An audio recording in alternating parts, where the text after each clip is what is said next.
Что больше всего возмущает, что берут еще и за маленьких детей. Вот, за самых маленьких.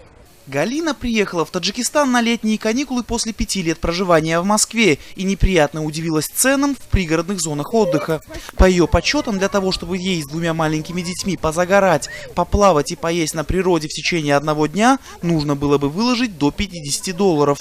Платить такие деньги за короткий отдых Галина не захотела и поехала на озеро, но и здесь потратиться тоже пришлось. Ну вот мы приехали на машине, с нас за въезд взяли 5 самон. Ну плюс туалет тоже платный по самону. Вот, и все переодеться вот. Это как бы негде, в раздевалок приходится идти туда. Если хорошо отдыхать, то 1 раз в месяц. А так, только на озеро.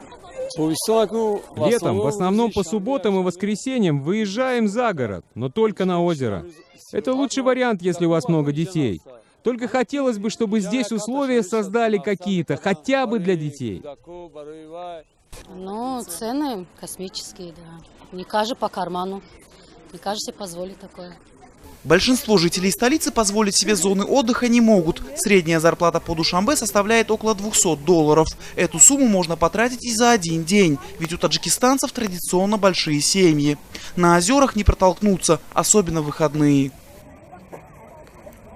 В загородных зонах нужно платить отдельно за вход, за топчан, за бассейн, за комнату и, конечно же, за еду. В некоторых летом проводят различные акции. Например, здесь в новом сезоне бесплатный вход. Сейчас мы находимся в небольшой зоне отдыха. Это скорее похоже на придорожное кафе, хотя здесь довольно-таки уютный топчан, который нависает над рекой. Но других развлечений нет, ни бассейна, ничего. Здесь можно разве что только поесть. Меню не самое дешевое. На 4-3 человек такой средний обед обойдется от $15 до $25. Дикарями отдохнуть и поплавать в реке тоже особо не получится, говорят душанбинцы. У каждого клочка земли по обеим сторонам Варзобской реки есть свои хозяева. Дачи и зоны отдыха растут, как грибы после дождя.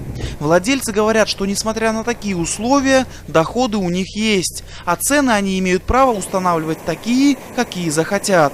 Так что для жителей столицы, скорее всего, ничего не изменится.